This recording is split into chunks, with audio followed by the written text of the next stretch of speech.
Okay, well, thanks so much for being here. My name is Amanda Carrico, and I'm the Interim Director of the Center for Sustainable Landscapes and Community. And it's my pleasure to welcome you guys here this evening for this discussion regarding the recent fires in Boulder County. First, let me just say that this event is co-sponsored by the Boulder Watershed Collective, and we're very grateful to have representatives from both the city and the county and many experts who are here to share with us their knowledge and experiences related to these recent fires, and also an opportunity to answer your questions. So we'll have a chance to introduce all of our excellent panelists in just a moment. Before we dive in, I'd like to just take a moment to introduce who we are as the Center for Sustainable Landscapes and Communities. We are a center that lives at CU Boulder, but really is a cross-sector partnership of university affiliates, organizations, and citizens in the Boulder community. We're comprised of faculty, staff, and students, as well as representatives from many local agencies, including our co-sponsor, the Boulder Watershed Collective, Boulder County Parks and Open Space, several divisions within the city of Boulder, and many other organizations that we collaborate with. We also benefit from the excellent participation of many local and engaged residents and leaders, and I'd like to extend our heartfelt thank you to those individuals, especially for making tonight's work possible. So thanks so much for all the great support that we've had for this. So this event represents one of many ongoing initiatives that the center has designed with the purpose of engaging our community in respectful and productive discussion about the health and the stewardship of our natural resources in Boulder. And of course, I think it's clearly evident that the health of natural resources also greatly affects the health and well-being of the people who live in and around those resources. So if you're interested in what we do, I encourage you to check out our website to learn a little bit more about the various projects that we have ongoing. You can find videos of recent events and discussions hosted by the center, including our recent Ecosystem Summit. You can sign up to receive notifications, and you can reach out to us if you'd like to get more involved or if you have suggestions related to the future work that we as a group do. So let me just say a few words about how this session will be organized. So we're going to start in a general main session for about the first 30 minutes or so of our time tonight. In a moment, Maya McHammer will introduce you to the first set of panelists who will discuss some of their experiences related to the recent fires. About 30 minutes in, we're then going to break out into two breakout rooms. One room will be dedicated to discussions related to the city of Boulder, and we'll have representatives from the city of Boulder in that discussion, and we'll be willing to take your questions there. The second room will be geared towards individuals who are residents of the unincorporated Boulder County regions. So we have a lot of attendees today. We're really excited to see this amount of interest in this session. So it may take a little bit of time to sort into these breakout rooms. So at about 30 minutes in, once we start that process, that would be a good time to take a short break if you'd like to. And then once you get into the breakout rooms, there'll be a short survey waiting for you there, and you can answer a few questions. And then once we get everyone into those rooms, we'll get started with that discussion oriented to both the city and the county. Let me say also a couple words about how the technology works here. So it looks like most of you guys are muted. That's great. I ask you to please mute yourself if you're not, so we can reduce any background noise. You're welcome to have your videos on or off, whatever you prefer. If you're finding that your connection gets a little unstable, it can sometimes help to cut your video off to reduce the drag on your bandwidth. Some folks find it helpful to see only the speaker talking in these Zoom sessions, especially given there's so many people logged into this call. There's a little button on the top right-hand corner of your Zoom window called View, and there you can toggle between the view that lets you see just the speaker, the person who's speaking at that point in time, versus the gallery view that has all of our pictures up. And finally, just look for, please, on the bottom of your Zoom panel, a little button that says chat. That chat feature will allow you to type in questions, and it will also allow you to see some links that will be passed on to you by our moderators this evening. So thanks again for being here. Let me hand it over to Maya McHammer from the Boulder Watershed Collective, who will introduce our first set of panelists. Thanks. Thank you, Amanda, and thank you everyone for being here with us today. We're really, really happy to have, to be able to share this time with you. And I'm Maya. I work with the Boulder Watershed Collective, which was formerly the 4 Mile Watershed Coalition. And we are really fortunate to collaborate with a lot of the agencies that you're going to hear from today, and also a lot of the communities and residents living in the forested watersheds. in Boulder County. So to get on with it, I would like to introduce 4 speakers today. The first is Seth McKinney. He's the Fire Management Officer with the Boulder County Sheriff's Office, and also Chris O'Brien, who is the deputy or the interim chief with the Left Hand Fire District. And then after we hear a little bit from them, we're going to hear from Stefan Reinhold, with forester with Boulder County Open Space, and Angie G, who's the Boulder District Ranger for the Arapahoe Roosevelt Forest from the U.S. Forest Service. And then we'll be going into our breakout rooms after that. So you are welcome to put questions, as Amanda said, in the chat for this portion, but we're not going to open it up to questions and answers until we get into the chat room. So I saw both Seth and Chris on there. So if one of you would like to start, please do. Sure, I'll kick it off. Chris O'Brien again with Left Hand Fire. So I have had the unique experience of being the first fire response on scene on the Calwood fire. So, you know, I got to see the fire development pretty directly from probably about approximately 15 minutes after we received the initial 911 call until we were able to move it into a type 3 later in the day, working with the Forest Service and the sheriff. So essentially, to tell the story of this fire is to tell the story of a lot of the fires that we experienced over the summer here in Colorado.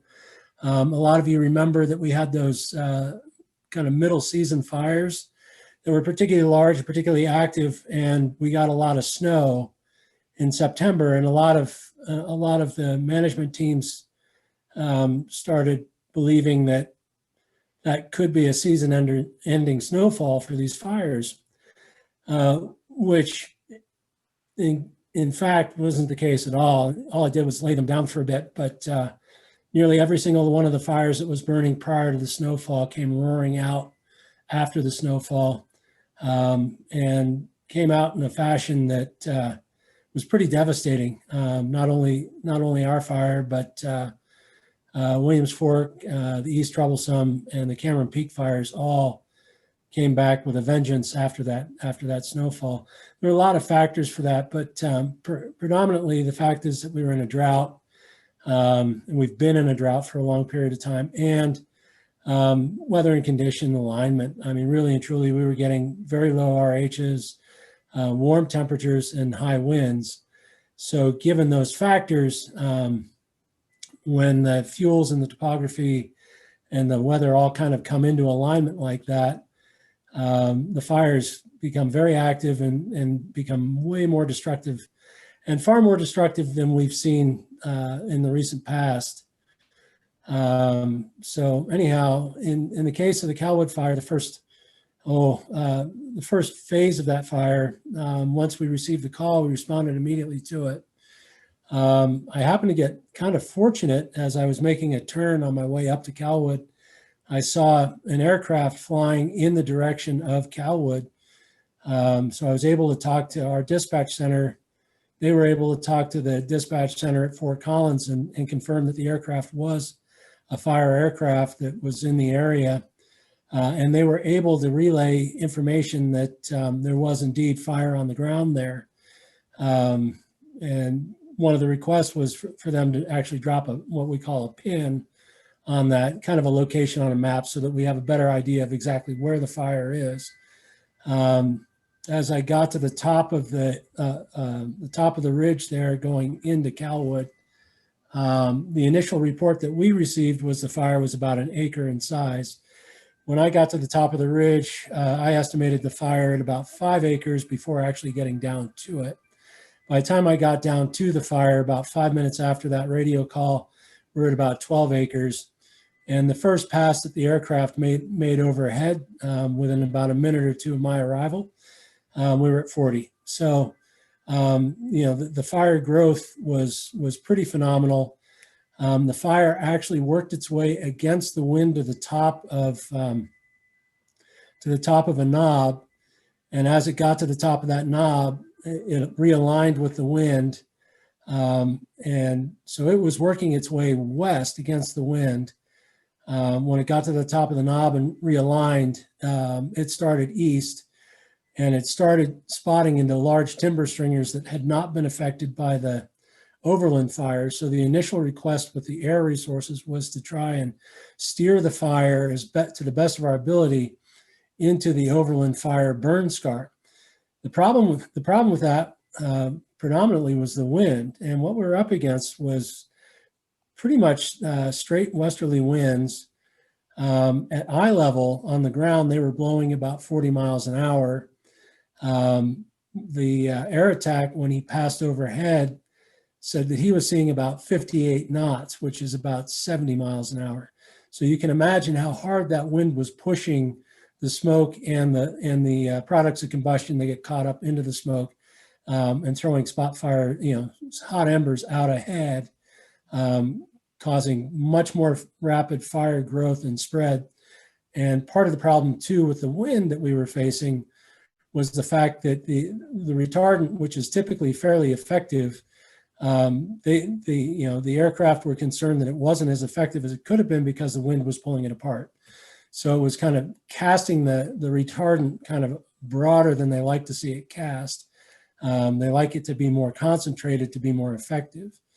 So at that point, we were deep in the process of ordering evacuations and resources. And that's about the time that Seth McKinney from the sheriff's office, some of his fire duty officer crew had already actually shown up on scene. So we were already working together with those folks and other resources that were coming in locally, trying to develop plans and gaming out a strategy, and kind of taking a look at a larger picture on this fire. And what we do is we talk about it in terms of kind of a big box. So the big box that we set out for the fire essentially was from the peak-to-peak highway 72 to Highway 7 to James and Left-Hand Canyons and Highway 36. And that was the area that we were going to try and marshal and try and hold the fire in to the best of our ability. So that was our initial plan, that and to try and keep turning the fire to the best of our ability up into that fire scar, where it would lay down and would be in a better position for firefighters to actually be able to engage more closely on the ground. So about that time is when Seth arrived. And so Seth and I started some conversations. And we also knew that at that point we were well aware of the Forest Service. They were bringing a lot of forces to bear. In fact, the aircraft resources were pretty much all coming from fires in the area that were being redirected to our fire to help us to control the growth of that fire to the best of our ability. Seth, do you want to kind of pick it up a little bit from there? Yeah, sure. Thanks, Chris. So again, my name is Seth McKinney. I'm the Fire Management Officer for the Boulder County Sheriff's Office. My job really is to kind of help coordinate, a multitude of fire management, fire suppression, work in prescribed fires, and forestry mitigation with a lot of different cooperators across the county. So yeah, as Chris alluded to, I got to be there with him at the back of our trucks, kind of figuring out what our game plan was. And one thing I'll add, kind of leading up to the, I guess this season really is, what I really look at as a fire manager is, of course, the Colorado snowpack has a big impact on what the fire season is going to be like that year. And so last winter we had a pretty average snowpack. What really got us was that our monsoons didn't show up like they normally do.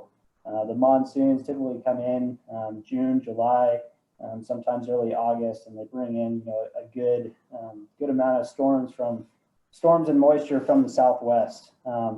Those storms never really materialized, and typically the monsoons give us a good break, right at the height of the summer months. Usually our fuels end up drying out for a couple of months, 2 or 3 months after the last spring snows, and then we get that reprieve in midsummer. but without that moisture showing up, things just continue to dry. And so we quickly went into some pretty historical, fire danger indices across not only Boulder County, but the entire Colorado area. Initially we thought that Southern Colorado was gonna burn pretty actively this year, and it looked that way. And then everything shifted, and it was Northern Colorado's turn. And the forest can speak a lot to it, but yeah, we had a lot of fires this year. So coming back to the Cal Wildfire, as Chris mentioned, he was the first one on scene. I responded from a day off, leaving my house in Berthoud, pretty much looked west and saw smoke and knew this was, knew our fire was going to go big. It wasn't before long that I was on the road, and I started talking with some of our cooperators with the Forest Service. So my counterpart with the Forest Service, he and I got on the phone and said, hey, this is going to be an incident. We're going to need people. And, at this point, the Cameron Peak fire had already been burning for almost 2 months, I think. And so, there's a tremendous amount of resource competition going on, not just between the fires we've got going on locally, but also nationally. It's also worthwhile to mention that California, they burn pretty well again this year too. So a lot of the resources and assets that we typically rely on, we're very much committed. So, just kind of setting the stage for the Calwood fire. As Chris mentioned, we're standing at the back of our trucks, and we've got 40-mile-per-hour winds coming out of the west. And then the aircraft that we're talking to above us are talking 70 miles per hour. That changes a lot of things. The winds, will typically ground a lot of aircraft that we typically rely on. I think we were fortunate to get the aircraft we did, especially the following day on the left-hand fire, because those winds, we're not looking to put the pilots or any other aircraft in more harm's way than we really have to, and they've got their thresholds for flying limitations, and of course we were kind of going in and out of that threshold. So having those aircraft was great. Hats off to the pilots who were able to make that happen. But we knew that this, with the winds coming straight out of the west and pushing east, it was pushing the smoke down so hard that we knew that we were not going to be able to basically cut off the forward rate of spread. So as Chris mentioned, we got on scene together. We started talking about a game plan. Knew this was going to go big. Started kind of bringing in that next level of coordination between our state partners, the Forest Service, our federal partners were there. We were already talking and just trying to come up with a tactical game plan to engage. As Chris mentioned, we set a box, for us to kind of operate within, and knew that this, for the Northern Front Range, these are the typical kind of fires we have. We have these big wind events, winds come out of the west, push into the east. We knew that this fire was going to run basically to the flats. And once we had that fuel transition, then things would turn more in our favor. With the timber that was burning, there was no way we could safely engage firefighters. And at the speed that the fire was moving, there was no way we'd be able to mobilize the firefighters needed to effectively make an offensive strategy work. We did, as resources started showing up later in the afternoon, we did try to engage some folks. They're kind of in the Lake of the Pines area and Mountain Ridge subdivision. And, I talked to a few of those folks, and the fire intensity that just came off the mountain, they were not willing to, they knew they were in a bad spot. So they made the right call and pulled out. And I mean, just some of the stories that, you'll hear from the firefighters, it's pretty intense. But again, as we kind of called it, the fire moved off the mountain, moved off the heavy burning fuels, and we were able to pick up the fire They're kind of in the flats, in the grass. You know, the initial plan was to, you know, hold the fire at North Foothills Highway, knowing that we'd get a few spots across the highway. That's exactly what happened. And then it was just a matter of getting, you know, the resources we needed in place in a strategic way that could make sense. So from there, like I said, my job really turned into an administrative centric, trying to get the incident management team squared away that could effectively manage the fire and support the firefighters on the ground. And then also working with the law side, working with the deputies and everybody doing evacuations and road closures. And, you know, this was, in my experience, you know, it went rather well for what it was. And, you know, hats off to a lot of people that, you know, did a lot of good work and, you know, getting in front of this thing, and hats off to a lot of the deputies for evacuating people and getting people out of the way. But, you know, this is kind of our new normal for Colorado. Is we need to be really heads up on these kind of wind events. And, you know, there's some areas where in the fire footprint that, you know, the fire went through and, you know, did rather well because of the fuel treatments in place. And then comparatively other areas where, you know, that winds and slope are more in alignment, you know, that those areas are going to take a long while to recover from this. So, Beth, I'm going to cut you off right there because you just made the perfect segue into Stefan and Angie's discussion about fuel treatments and how their initial observations about how they responded to the fire. So Stefan, okay, there we go. Okay, can you hear me? We can So hear hi, you. this is Stefan Reinold. I'm the Senior Forester for Boulder County Parks and Open Space. I know some of you have seen some of the videos that I have shared in regards to you know, some of the photos we've taken in the areas where treatments occurred, but I just put a few quick ones here. I talked with Angie a little bit about it as well, and I think she's going to tag team with some comments and observations that she had. But the one thing that I wanted to share is, you know, any of the observations I have are visual observations. And so we haven't had researchers come out to look at, you know, what they see and how things changed. So there could be a lot of reasons why the fire did what it did in certain areas. So I just want to make that clear on the front end, but let's see how we.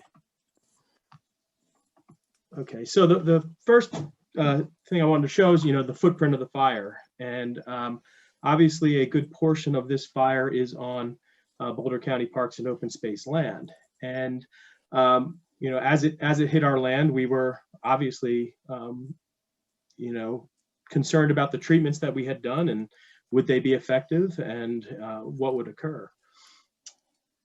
And this is just a quick map that shows where we had done treatments on the property. And so we have done over 700 acres of forest treatments on the property.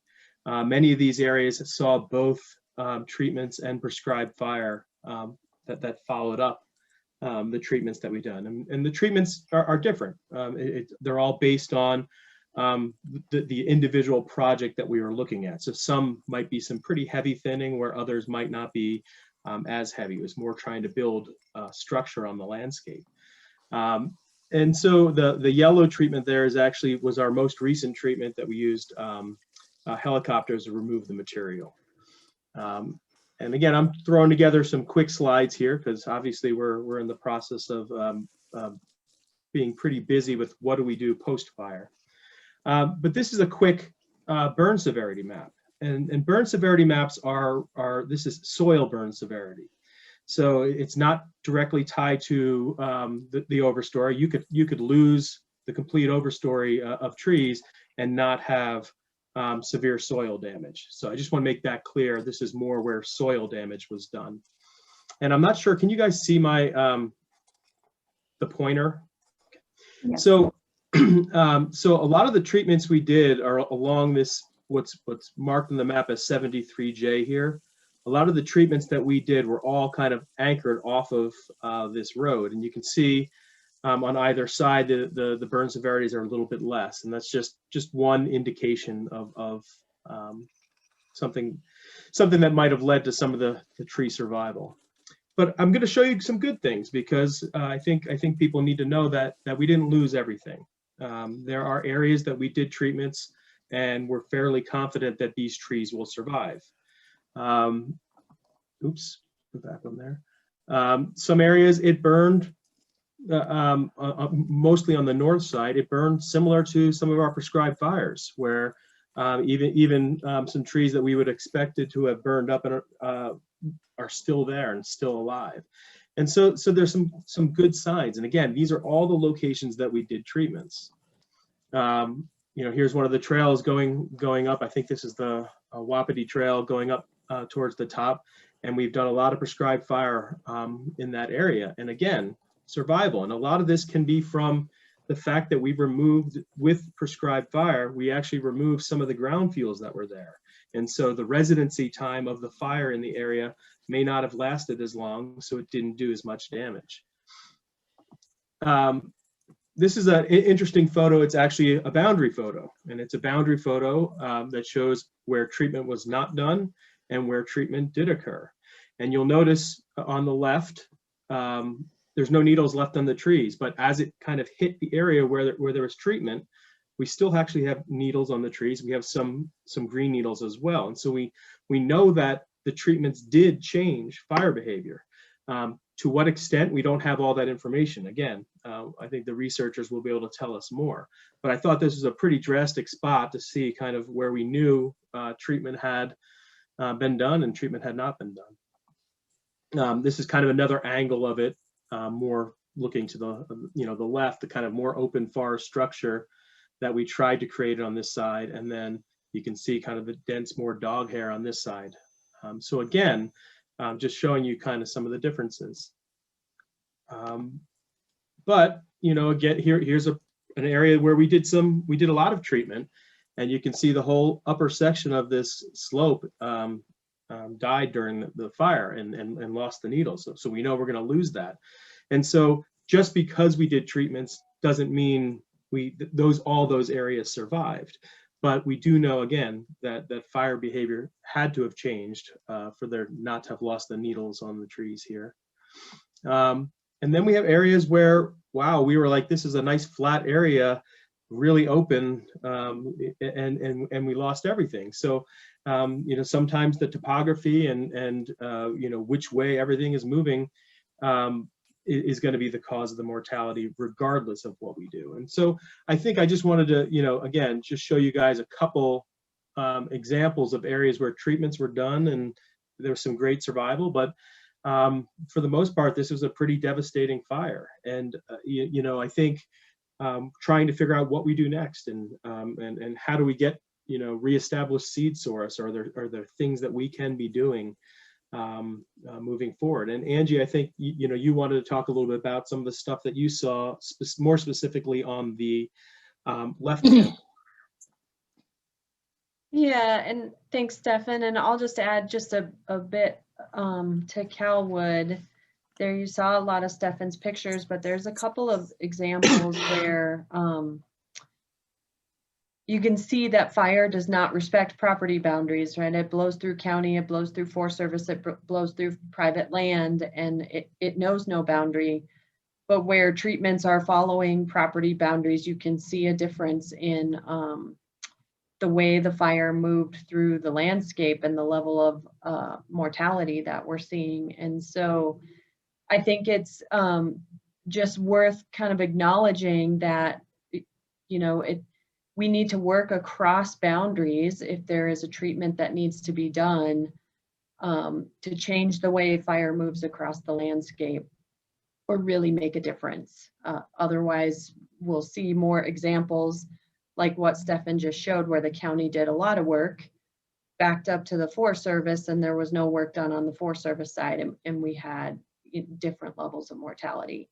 The same is true near Calwood property, where Calwood did a lot of work on their property, right up to the boundary. And then on the Forest Service side, it was much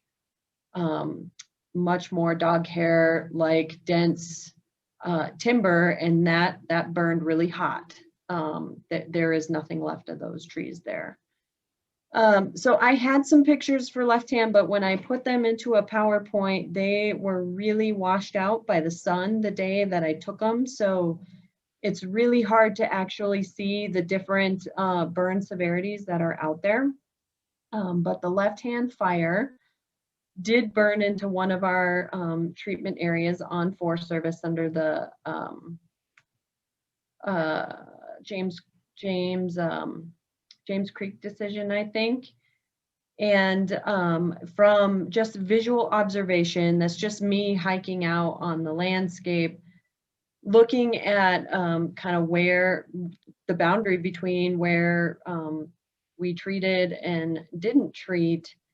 And we have a lot lower burn severity, where it looks like fire just kind of moved through the grass, maybe scorched a tree or two here and there, maybe didn't climb up pockets of trees in other places. You can also very clearly see where the retardant was able to get down to the ground. And, you know, it is our belief right now, again, just through visual observation, that we were able to attack that fire much more directly and get right up next to, you know, where the fire was at and keep that fire much smaller, in part because of some of those things that we had. That treatment area, we were able to get fire retardant on the ground, and it helped. It allowed us to get in there and try to get a line around that fire and keep it from growing any larger than what it did. Luckily, the left-hand fire stayed fairly small, 460 acres. So there's a lot we don't know just yet. Again, as Stefan mentioned, research will help tell the story in the future. There's a lot of interest in doing research on both fires right now. So we're all looking forward to seeing what comes out of that. But I think just from visual observation at this point, there are some success stories out there with the treatments that we do have on the landscape. Thank you, Angie, Stefan, and everybody. Okay, this is kind of a teaser. I know there's a lot of information here and a lot more that we can talk about, but you're gonna see up on your screen a choice to go into a city breakout room or a county breakout room, where we're gonna have further discussion with different agency representatives.